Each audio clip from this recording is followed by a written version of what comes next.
Hello ಹಾ. Brother, ನಮಸ್ತೆ. ನಮಸ್ತೆ ಬ್ರದರ್, ಹೇಗಿದ್ದೀರಾ? ನಾನ್ ಚೆನ್ನಾಗಿದ್ದೀನಿ, ನೀವ್ ಹೇಗಿದ್ದೀರಾ? ನಾನು ಆರಾಮು. ಆ ಏನಿಲ್ಲ, ನಿಮ್ ಹತ್ರ ಒಂದು ಕ್ಲಾರಿಫಿಕೇಶನ್ ತಗೋಣ ಅಂತ ಕಾಲ್ ಮಾಡಿದೆ. ಹೇಳಿ ಹೇಳಿ ಬ್ರದರ್.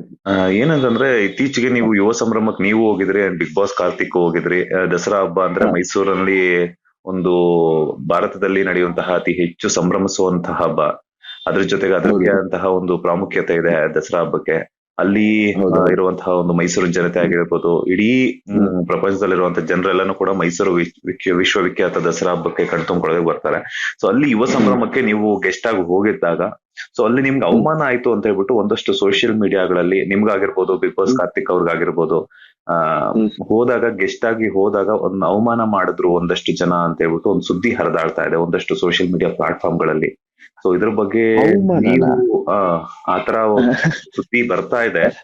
ಟ್ರೋಲ್ ಪೇಜಸ್ ಅಲ್ಲಿ ಆಗಿರ್ಬೋದು, ಇಲ್ಲ ಅಂತಂದ್ರೆ ರೀಲ್ಸ್ ಅಲ್ಲಿ ಆಗಿರ್ಬೋದು, ನೀವು ಸ್ಟೇಟ್ ಮಾತಾಡಕ್ಕೆ ಅವಕಾಶ ಕೊಟ್ಟಿಲ್ಲ ಅನ್ನುವಂಥದ್ದಾಗಿರ್ಬೋದು. ಈ ತರ ಎಲ್ಲ ಒಂದಷ್ಟು ಒಬ್ಬೊಬ್ರು ಪೇಜಸ್ ಅವರು ಒಂದೊಂದ್ ತರ ಹೇಳ್ತಿದ್ದಾರೆ. ಅದಕ್ಕೆ ನಾನು ಸುಮ್ನೆ ಓಕೆ. ಅವ್ರಿಗೆ ಯಾರ್ದು ತಲೆ ಕೆಡಿಸ್ಕೊಳ್ಳೋಕ್ ಬೇಡದೆ ನಿಮ್ಗೆನೆ ಕಾಲ್ ಮಾಡಿದೆ. ಒಂದಷ್ಟು ಏನಿದೆ ಜೆನ್ಯೂನ್ ರಿವ್ಯೂ, ಏನ್ ನಿಮ್ಗೆ ಆಗಿದ್ದು, ಏನು ಏನಾಯ್ತು ಅಂತ ನಿಮ್ಮ ಹತ್ರ ಕ್ಲಾರಿಫಿಕೇಶನ್ ತಗೋಣ ಅಂತ. ಫಸ್ಟ್ ಆಫ್ ಆಲ್, ಅಲ್ಲಿ ನಮಗೆ ಯಾರು ಅವಮರ್ಯಾದೆ ಅಂತ ಯಾರು ಮಾಡ್ಲಿಲ್ಲ. ಹ್ಮ್ ಆಮೇಲೆ ಇನ್ನೊಂದೇನು ಅಂತಂದ್ರೆ, ಪ್ರತಿ ಸತಿನೂ ಅವ್ರು ನಮಗೆ ಕರೆದಾಗ ಒಂದು ವೇದಿಕೆಯಲ್ಲಿ ನಮಗೆ ಅಂತ ಒಂದಷ್ಟು ಟೈಮ್ ನ, ನಿಗದಿತ ಸಮಯ ಅಂತ ಏನ್ ಹೇಳ್ತಲ್ಲ, ಆ ಟೈಮ್ ನ ಕೊಡ್ತಾರೆ. ಹ್ಮ್ ಬಟ್ ಅಲ್ಲಿ ಏನಾಗುತ್ತೆ ಅಂತಂದ್ರೆ, ಪ್ರತಿ ಸತಿನೂ ನಾವು ಆ ಸ್ಟೇಜ್ ಮೇಲೆ ಹೋದಾಗ ಹೇಳ್ಕೋಬೇಕು ಅಂಡ್ ತುಂಬಾ ವಿಷಯಗಳನ್ನ ಮಾತಾಡ್ಬೇಕು ಅಂತ ಹೋಗ್ತೀವಿ.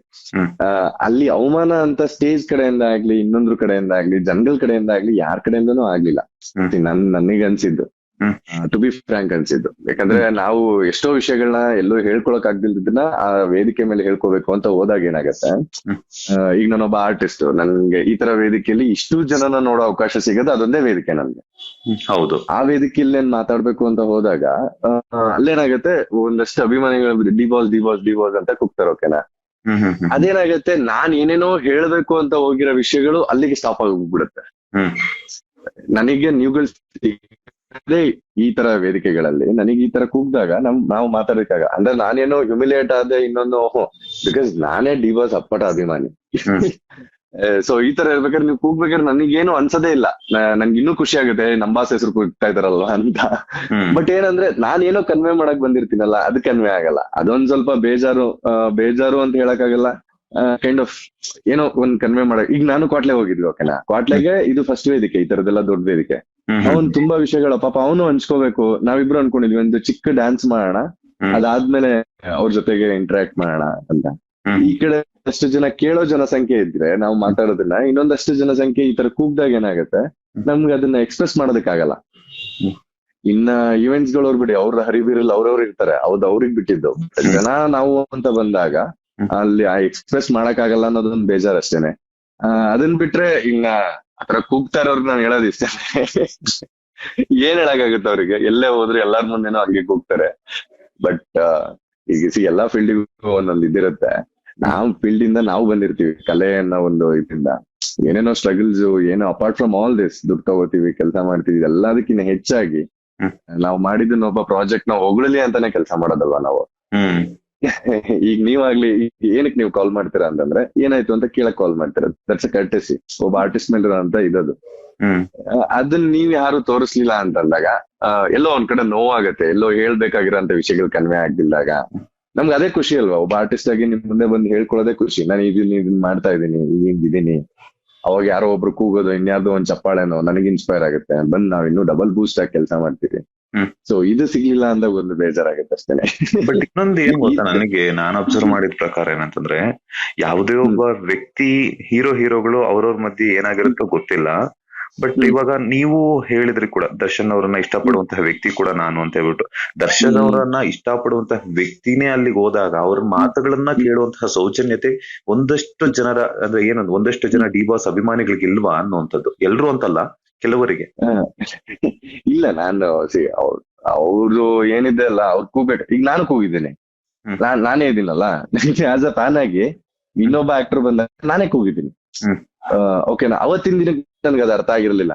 ಹ್ಮ್ ಇದೇ ಬಸ್ ಇದೇನೆ. ನಾನು ಏನು literally hmm 3-4 years back I guess, ಇದೇ ಯುವ ಸಂಭ್ರಮ ಅಂತ ನಡೆದಾಗ, ಎಲ್ಲ ಯುವ ದಸರಲ್ಲ ಐ ಗೆಸ್, ನಾವೇ ನಿಂತ್ಕೊಂಡ್ಕಿರ್ತೀವಿ ಬೇರೆಯವ್ರಿಗೆ ಬಿಡ್ದಂಗೆ ನಮ್ ಗ್ಯಾಂಗ್ ನಿಂತ್ಕೊಂಡು.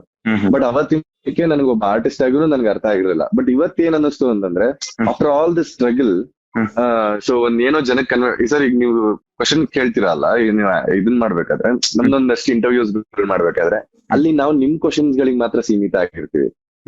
ಇಲ್ಲೊಂದೇ ವೇದಿಕೆಯಲ್ಲಿ ನಾನು ಓಪನ್ ಹಾರ್ಟೆಡ್ ಆಗಿ ಮಾತಾಡೋದಕ್ಕಾಗದು, ವಿತೌಟ್ ಕ್ವಶನ್ಸ್ ನನ್ ಮನ್ಸಲ್ಲಿರೋ ಮಾತಾಡೋದಕ್ಕಾಗದು.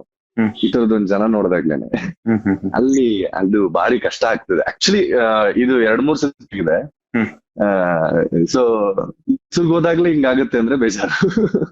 ಅಲ್ಲ, ಈಗ ಅಫ್ಕೋರ್ಸ್ ಈಗ ಕರೆಸಿರ್ತಾರೆ ಅಲ್ಲಿ ನಿಮ್ಮನ್ನ ಸೆಲೆಬ್ರಿಟಿಗಳನ್ನೆಲ್ಲ ಏನಕ್ಕೆ ಕರ್ಸೋದು? ಒಂದಷ್ಟು ಜನ ಇವಾಗ ಎಲ್ಲಾರ ಲೈಫ್ನು ಕೂಡ ಹರಿಬಿರಿ ಅಂತ ಹೇಳ್ಬಿಟ್ಟು ಬೆಳಗಾದ್ರೆ ಸಂಜೆ ತನಕನೂ ಕೂಡ ಟೆಕ್ನಾಲಜಿ ಡೇ ಬೈ ಡೇ ಬೆಳೀತಾ ಇದ್ದಷ್ಟು ಮಿಷಿನ್ ಗಳ ಕೆಲಸ ಮಾಡ್ತಿದ್ದಾರೆ.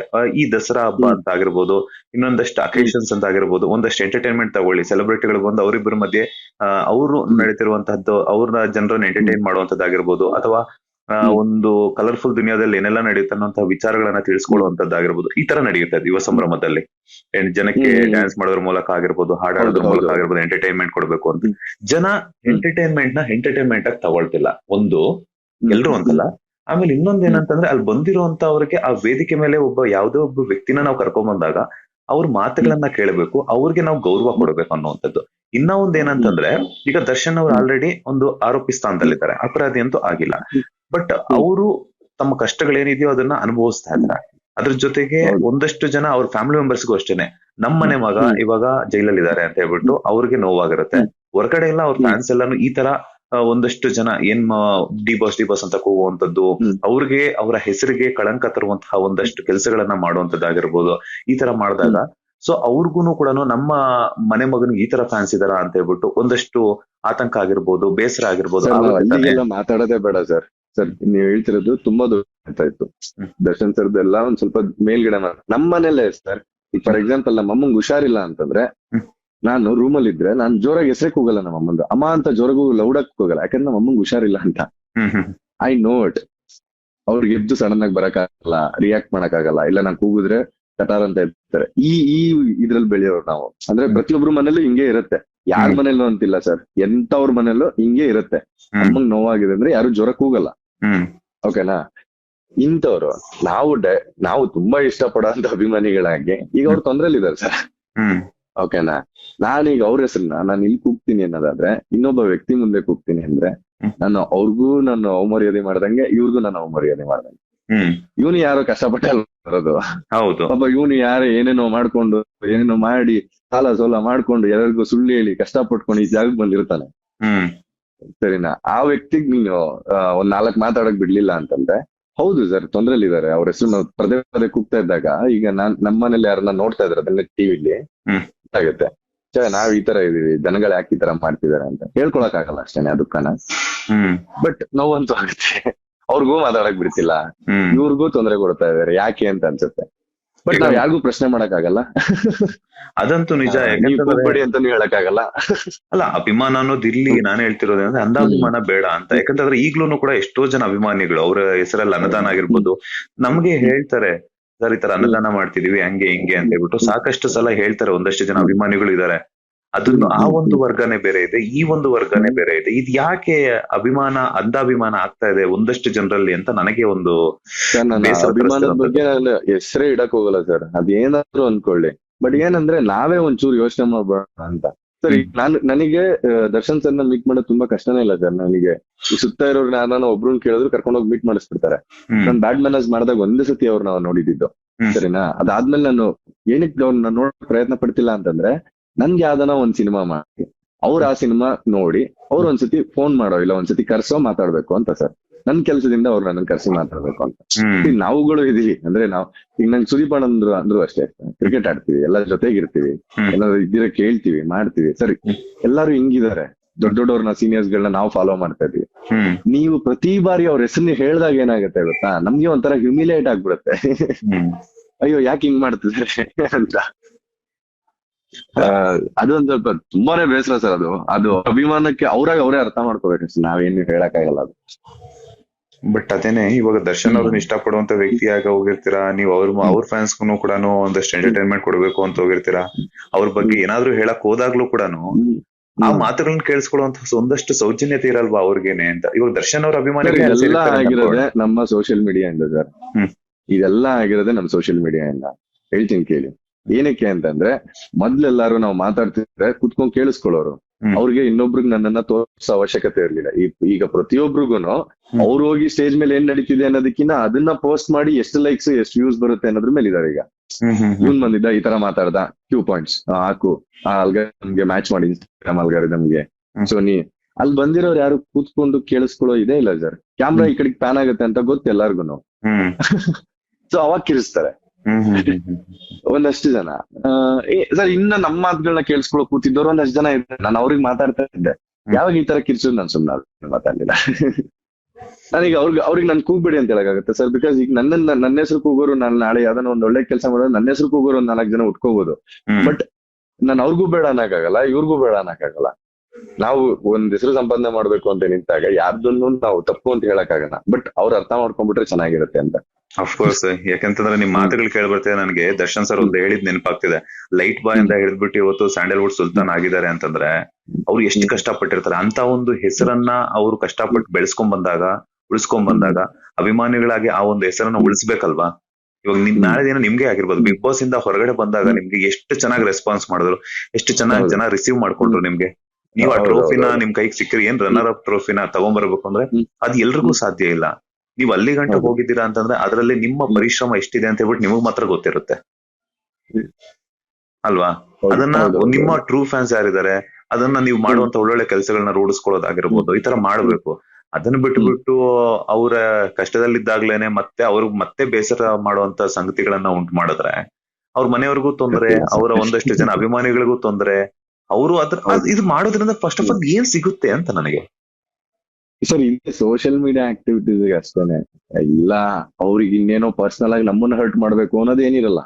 ಯಾಕಂದ್ರೆ ಈಗ ನಮ್ದು ಯಾವ್ದಾನ ಒಂದ್ ಫೋಟೋ ಒಂದ್ ವಿಡಿಯೋ ನೋಡಿದಾಗ ಅವ್ರಗಳೆಲ್ಲ ಲೈಕ್ ಮಾಡಿರ್ತಾರೆ.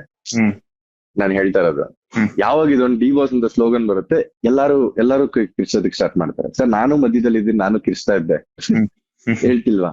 ಸೊ ಇದನ್ನ ಸ್ಟಾರ್ಟ್ ಮಾಡೋದಕ್ಕಿಂತ ಮುಂಚೆ 1 ಸೆಕೆಂಡ್ ಪಾಪ ಆ ಹುಡುಗ ಆ ಸ್ಟೇಜ್ ಮೇಲೆ ಬರೋದಕ್ಕೆ ಏನ್ ಶ್ರಮ ಪಟ್ಟಿರ್ತಾನೆ, ನಮ್ಮ ಹತ್ರ ಏನ್ ಹೇಳೋದಕ್ ಬಂದಿದ್ದಾನೆ ಒಂದು ಸತಿ ಕೇಳಿಸ್ಕೊಳ್ಳಿ ಅಷ್ಟೇನೆ. ಅದಾದ್ಮೇಲೆ ಸರ್ ಅವ್ನು ಹೋಗ್ಬೇಕಾದ್ರು, ಅವನಿಗೆ ಏನೋ ಅವಾರ್ಡ್ ಸೆರೆಮನಿ ಮಾಡ್ಬೇಕಾದ್ರು, ಇಲ್ಲ ಯಾವಾಗ ಬೇಕಾದ್ರೂ ಕೂಗಿ ಡಿ ಬಾಸ್ ಅಂತ ಕೂಗಿ, ಏನಾದ್ರೂ ಕೂಗಿ, ನಾವು ಕೂಗ್ತೀವಿ ಅವಾಗ. ಬಟ್ ಅದೇನೋ ಕನ್ವೆ ಮಾಡಕ್ ಬಂದಾಗ ಅದೊಂದು ವೇದಿಕೆ ಅಷ್ಟೇ ಸರ್. ನಾವು ಏನೋ ಸಿನಿಮಾ ತಪ್ಪು ಮಾಡಿದಾಗ ನೀವೇ ಬೈದ್ ಆಚೆಗೆ ಹಾಕಿದೀರಾ, ಸರಿನಾ, ನಾವು ಅದಕ್ಕೂ ಅಕ್ಸೆಪ್ಟ್ ಮಾಡ್ತೀವಿ. ಯಾವ್ದನ್ನ ಚೆನ್ನಾಗಿದೆ ಅಂತಂದಾಗ ನಿಮ್ಗಳ ಮಧ್ಯೆ ಎತ್ಕೊಂಡ್ ಮೆರೆಸ್ತೀರಾ, ಅವಾಗೂ ನಾವು ಓಕೆ ಅಂತೀವಿ. ಬಟ್ ಇದಕ್ಕೂ ನೀವು ಓಕೆ ಅನ್ನಿ 2 ನಿಮಿಷ ಟೈಮ್ ಕೊಡಿ ಯಾರೇ ಬಂದ್ರು. ಚಾಡಿ ಮಾಡಿ ಬೇಡ ಸರ್. ಸೋಷಿಯಲ್ ಮೀಡಿಯಾ ಎಫೆಕ್ಟ್ ಇವಲ್ಲ, ಇನ್ ಯಾವ್ದ್ರದ್ದು ಅಲ್ಲ. ಸೋಷಿಯಲ್ ಮೀಡಿಯಾನ ಜನ ಪ್ರಾಪರ್ ಆಗಿ ಯೂಸ್ ಮಾಡ್ಕೊಳ್ತಿಲ್ಲ ಒಂದಷ್ಟು ಜನ ಅಂತ ಹೇಳ್ತಿದ್ರ. ಡೆಫಿನೆಟ್ ಆಗಿ ಸರ್, ಡೆಫಿನೆಟ್ ಆಗಿ. ಎನಿ ಡೇ ನಾನು ಸೋಷಿಯಲ್ ಮೀಡಿಯಾ ನೋಡಿ. ಬಟ್ ಎಜುಕೇಶನ್ ಇಂದ ತುಂಬಾ ಮಕ್ಳನ್ನ ಹಾಳು ಮಾಡ್ತಿದೆ ಅನ್ನೋ ಒಂದು ಬೇಜಾರಿದೆ ನನಗೆ ಅದರಿಂದ. ತುಂಬಾ ಜನ ನಮ್ ತರ ಯೂತ್ಸ್ ಗಳು ಹಾದಿ ತಪ್ಪಿದ್ದಾರೆ ಅನ್ನೋ ಇದು ಇದೆ ನನಗೆ. ಸೋಷಿಯಲ್ ಮೀಡಿಯಾದ ವಿರೋಧಿ ನಾನು. ಫೈನಲಿ ಏನ್ ಹೇಳ್ತೀರಾ ಈ ತರದ್ದು? ಏನಿಲ್ಲ ಸರ್, ಅಂದ್ರೆ ಅವ್ರಗಳೇ ಅರ್ಥ ಮಾಡ್ಕೋಬೇಕಷ್ಟೇ ಸರ್, ಇನ್ನೇನಿಲ್ಲ. ಅವ್ರಗಳೇ ಅರ್ಥ ಮಾಡ್ಕೊಂಡ್ರೆ ಈ ಪ್ರತಿ ಸತಿ ನಾವು ಬರ್ಬೇಕಾದ್ರೆ ಇನ್ನೂ ಏನೋ ಉತ್ತೇಜಿತವಾಗಿ ಬರ್ತೀವಿ. ಅದೇ ಈ ತರ ಏನಾರು ಮಾಡ್ತಾರೆ ಅಂತ ನಾವು ಚೂಕ್ ಗೊತ್ತಾಗೋಯ್ತು ಅಂತಂದ್ರು ನಾವ್ ಏನ್ ಅನ್ಕೊಂಡಿರ್ತೀವೋ ಅಲ್ಲಿ ಹೋದ್ರೆ ಮಾತಾಡಕ ನಾವೇ ಸರ್. ತುಂಬಾ ಜನ ಆರ್ಟಿಸ್ಟ್ ಗಳು ಅಪ್ಕಮಿಂಗ್ ಅವ್ರು ಯಾರು ಇದಾರೆ ಎಲ್ಲರೂ ಕೂತಾಗ ಮತ್ತೆ ಅಲ್ಲಿ ಹೋದ್ರೆ ಏನೇನು ಹೇಳ್ಬೇಕು ಅಂತ ಹೋಗ್ಬೇಕಿತ್ತು, ಆಗದೇ ಇಲ್ಲ ಕಣ, ಏನ್ ಮಾಡಲ್ಲ, ಹಂಗೆ ಹಿಂಗೆ ನಾವೇ ಮಾತಾಡ್ಕೊಂಡಿದೀವಿ. ಸೊ ಈ ತರ ಎಲ್ಲಾ ಮಾತಾಡ್ಕೊಳಕ್ ಬಿಡ್ಬೇಡಿ. ಯಾರನ್ನ ಹೊಸಬ್ರು ಬಂದಾಗ ಒಂದ್ 10 ನಿಮಿಷ 4 ಗಂಟೆ ಟೈಮ್ ಕೊಡಿ, ಕೇಳಿ ಏನ್ ಮಾತಾಡ್ತಾರೆ ಅಂತ. ಅವ್ರ ಜೀವನದಲ್ಲಿ ನೀವ್ ಹೇಳ್ದಂಗೆ ಆ ಒಂದ್ ಸ್ಟೇಜ್ ಸಿಗ್ಬೇಕು ಅಂದ್ರೆ ಪುಣ್ಯ ಮಾಡಿರ್ಬೇಕು, ಅದ್ರೊಟ್ಟಿಗೆ ಅವರ ಹಾರ್ಡ್ ವರ್ಕ್ ಕೂಡ ಇಂಪಾರ್ಟೆಂಟ್ ಆಗಿರುತ್ತೆ. ಆ ಹಾರ್ಡ್ ವರ್ಕ್ ನೆಲ್ಲ ದಾಟ್ಕೊಂಡ್ ಒಂದು ಸ್ಟೇಜ್ ಅಲ್ಲಿ ಏನಾದ್ರೂ ಒಂದ್ ಶೇರ್ ಮಾಡ್ಕೊಳ್ಳೋಣ ಬಂದಿರ್ತಾರೆ. ಆ ಮಾತುಗಳನ್ನ ಕೇಳೋದಿಕ್ಕೆ ಆಗಲ್ಲ ಅಂಡ್ ಅವ್ರಿಗೆ ಹೇಳೋದಕ್ಕೂ ಆಗಲ್ವಲ್ಲ ಸರ್. ನಮಗೆ ಕ್ಯಾಮ್ರಾ ಒಂದು ಕಣ್ಣು, ಓಕೆನಾ. ಇಲ್ಲಿ ಒಂದು ಸ್ಟೇಜ್ ಅಲ್ಲಿ ಒಂದ್ 2,000 ಜನ ಇದಾರೋ ಇಲ್ಲ ಒಂದ್ 5,000 ಜನ ಇದಾರೆ ಅಂತ ಅನ್ಕೊಳ್ಳಿ. 6,000 ಇಂಟು 2 ಅಂತಂದ್ರೆ 12,000 ಕಣ್ಣು ನಮ್ಮ ಮೇಲೆ ಇರುತ್ತೆ ಸರ್. ಅದು ಕತ್ತಲ್ಲಿ ಆ ಕಣ್ಣು ಮುಂದ್ ನೋಡ್ತಾ ಇರ್ತವೆ. ಇಷ್ಟು ಭಯ ಆಗುತ್ತೆ ಅಲ್ಲಿ ನಿಂತ್ಕೊಂಡಾಗ ಅಂತ. ಇವತ್ತಿಗೂ ಇಷ್ಟು ವೇದಿಕೆಗಳ ಹತ್ರನು ಒಂದು ಸ್ಟೇಜ್ ಮೇಲೆ ನಿಂತ್ಕೊಳಕ್ ನಂಗೆ ನರ್ವಸ್ ಆಗುತ್ತೆ. ಮಾತಾಡಕ್ ಮಾತೇ ಬರಲ್ಲ. ಇನಿಷಿಯಲಿ ಬಾಯಿ ಒಣಗ್ತಾ ಇರತ್ತಿ, ಹೆಂಗ್ ಸ್ಟಾರ್ಟ್ ತಗೊಳ್ಳೋದು, ಏನ್ ಮಾತಾಡೋದು, ಅಲ್ಲಿರೋರ್ಗೆಲ್ಲ ನಮಸ್ಕಾರ ಹೇಳ್ಬೇಕಾ, ಧನ್ಯವಾದ ಹೇಳ್ಬೇಕು, ಒಂದು ಗೊತ್ತಾಗಲ್ಲ. ಒಂದೊಂದ್ಸತಿ ನಡಗ್ ಬಿಡ್ತೀವಿ. ಈ ತರ ಇರ್ಬೇಕಾದ್ರೆ ಹಿಂಗ್ ಮಾಡಿದ್ರೆ ಮಾತೇ ಬರಲ್ಲ. ಅಂದ್ರೆ ನಮ್ ಜನಗಳಿಂದ ಈ ತರ ಆಗ್ಬಾರ್ದು ಅಂತ ಅಷ್ಟೇ ಸರ್. ನೀವು ಒಂದ್ ಸ್ವಲ್ಪ ಮೈಸೂರು ಅಂತಂದ್ರೆ ನಮ್ಗೆಲ್ಲಾರ್ಗೂ ಪ್ರೀತಿ ಇದೆ. ಅಂಡ್ ಸರ್ ಇನ್ನೊಂದು ಹೇಳ್ಬೇಕು ಅಂತಂದ್ರೆ ಪ್ರತಿಯೊಂದ್ ಪ್ಲೇಸಲ್ಲೂ ನಮ್ಗೆ ಅಟ್ಯಾಚ್ಮೆಂಟ್ಸ್ ಇದೆ. ಈಗ ಹಾಸನ್ ಬಂದು ನಮ್ಮ ಅಪ್ಪ ಅಮ್ಮಂದವರು, ಅವ್ರು ಅಲ್ಲಿ ಹುಟ್ಟಿ ಬೆಳೆದಿದ್ದು. ತುಮಕೂರು ಬಂದು ತುಮಕೂರು ಗುಬ್ಬಿ, ನಾನು ಓದಿ ಹುಟ್ಟಿ ಬೆಳೆದಿದ್ದಲ್ಲಿ, ನಾನು ನಮ್ಮ ಅಕ್ಕ ಅಲ್ಲ.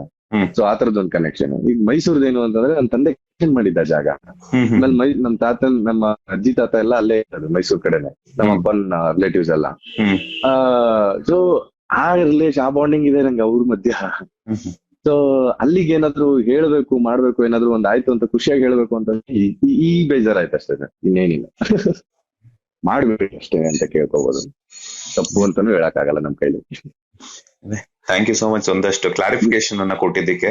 ಯಾಕಂದ್ರೆ ಸೋಷಿಯಲ್ ಮೀಡಿಯಾದಲ್ಲಿ ಹರಿದಾಡ್ತಿತ್ತು, ಸುಮ್ನೆ ಅವ್ರಿವ್ರು ಹಾಕುವಂತ ಸುದ್ದಿನ ನಾವು ಇದ್ ಮಾಡ್ಕೊಳ್ಳೋದಕ್ಕಿಂತ ಡೈರೆಕ್ಟ್ ನಿಮ್ಮ ಹತ್ರನೇ ಕಾಂಟ್ಯಾಕ್ಟ್ ಮಾಡಿದ್ರೆ ಅದಕ್ಕೊಂದು ಕ್ಲಾರಿಟಿ ಸಿಗುತ್ತೆ ಅಂತ ಹೇಳ್ಬಿಟ್ಟು ನಾನು ಕಾಲ್ ಮಾಡಿದೆ. ಒಟ್ಟಾರೆಯಾಗಿ ತಿಳಿಸ್ಕೊಟ್ರೆ. Thank you so much sir, thank you so much. Thank you. Latest ಹಾಗೂ ಇಂಟ್ರೆಸ್ಟಿಂಗ್ ಸುದ್ದಿಗಳಿಗಾಗಿ ಬಾಸ್ ಟಿವಿ ಕನ್ನಡ ಚಾನೆಲ್ನ ಸಬ್ಸ್ಕ್ರೈಬ್ ಮಾಡಿ. ಹಾಗೆಯೇ ಬೆಲ್ ಐಕಾನ್ ಪ್ರೆಸ್ ಮಾಡಿ. ಇದರ ಜೊತೆಗೆ ಫೇಸ್ಬುಕ್, ಇನ್ಸ್ಟಾಗ್ರಾಮ್, ಎಕ್ಸ್ ನಲ್ಲೂ ಮಿಸ್ ಮಾಡದೆ ಫಾಲೋ ಮಾಡಿ.